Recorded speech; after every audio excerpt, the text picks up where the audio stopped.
स्वागत है।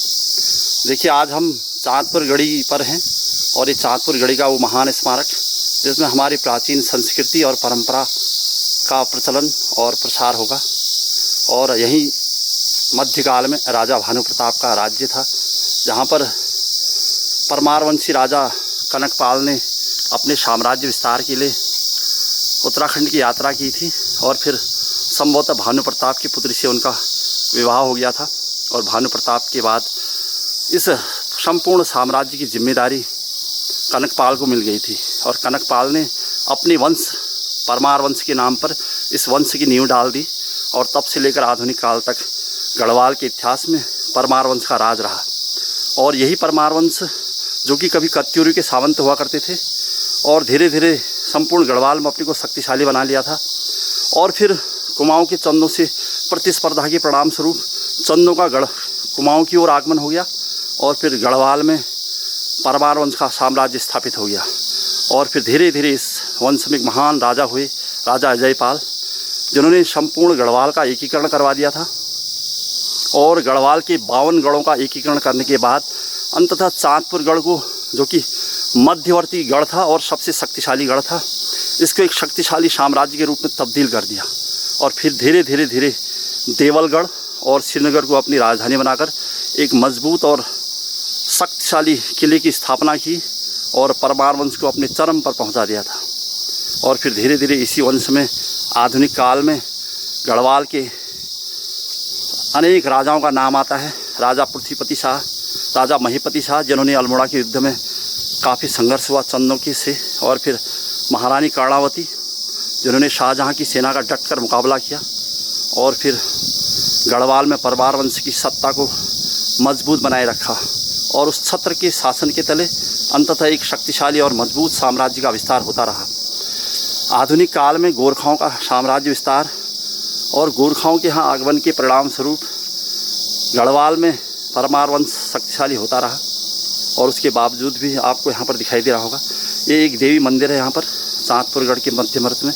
और ये चाँदपुर गढ़ी का वो क्षेत्र जहाँ से संभवतः राजा अपने शत्रुओं का सामना किया करते थे और इसीलिए पूरा क्षेत्र किलेनुमा है और चारों तरफ से आपको दिखाई दे रहा होगा।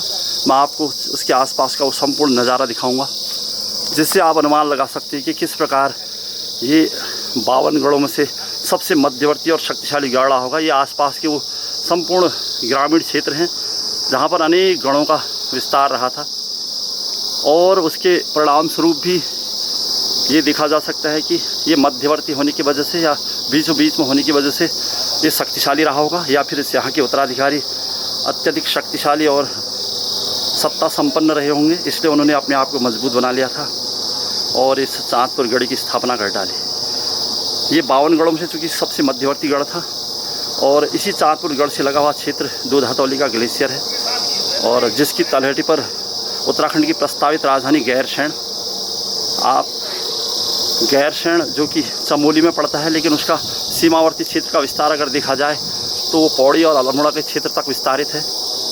और यहीं तक उसके साम्राज्य विस्तार को न देखकर अगर संपूर्ण मध्यवर्ती गढ़वाल और कुमाऊं के विस्तार की बात की जाए तो ये क्षेत्र अत्यधिक साम्राज्य विस्तार का क्षेत्र रहा था। और राजा भानु प्रताप से लेकर अंततः राजा महीपति शाह, पृथ्वीपति शाह, राजा अजयपाल और फिर उसके बाद के अनेक शक्तिशाली शासकों द्वारा और उसी में राजा भारती चंद्र के समय इस वंश के राजाओं के साथ काफ़ी संघर्ष रहा।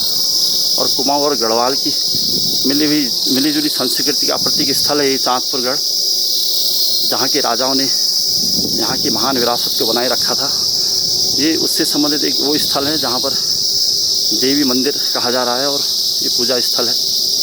और चाँदपुर गढ़ी के संपूर्ण क्षेत्र को ये उसका विस्तार क्षेत्र है। आसपास के गढ़ों का एक एकीकरण करके राजा अजयपाल ने संपूर्ण गढ़ को मजबूत और शक्तिशाली बनाया था।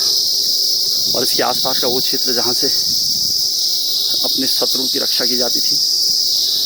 और ये जो आपको मार्ग दिखाई दे रहा होगा, ये गढ़वाल का वो महत्वपूर्ण मार्ग है जहाँ से आप केदारनाथ यानी 4 धामों की यात्रा की जा सकती है। और 4 धाम यात्रा के मार्ग में एक महत्वपूर्ण गढ़ जो हमें देखने को मिला।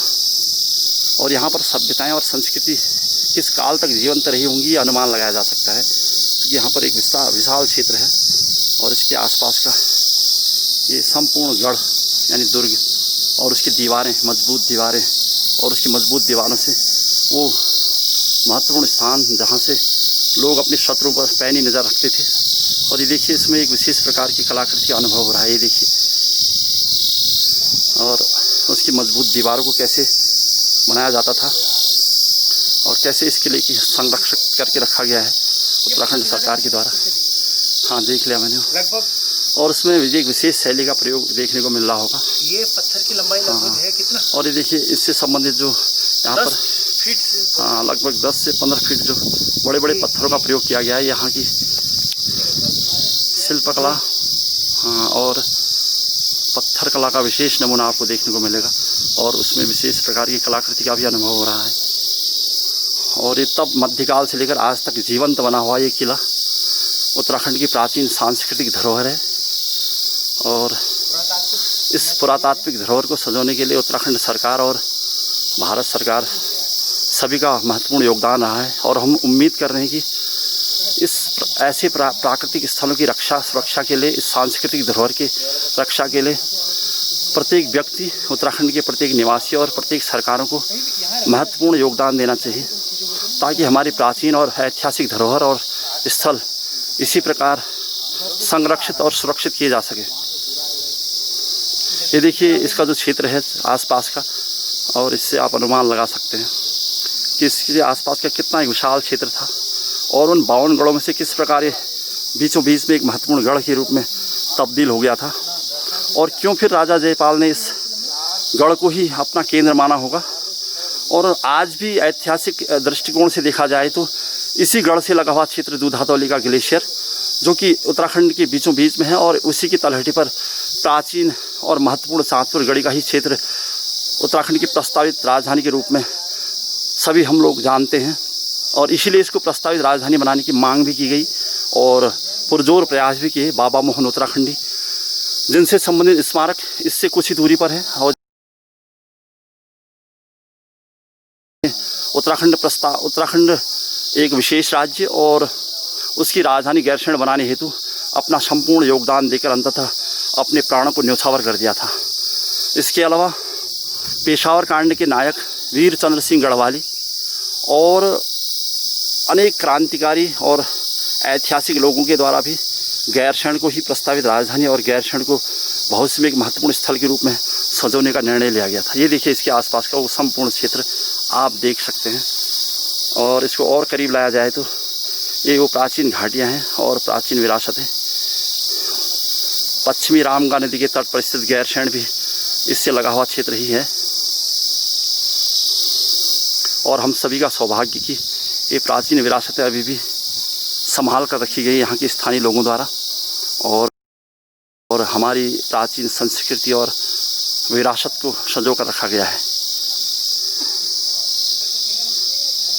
यहाँ पर बहुत सारा जनसमूह तो दिखाई नहीं देगा, लेकिन यदाकदा जो इतिहास की जानकारी रखते हैं वे लोग इन स्थलों को आज भी जानते हैं और इससे संबंधित जो महत्वपूर्ण क्षेत्र हैं उनके बारे में जानना चाहते हैं।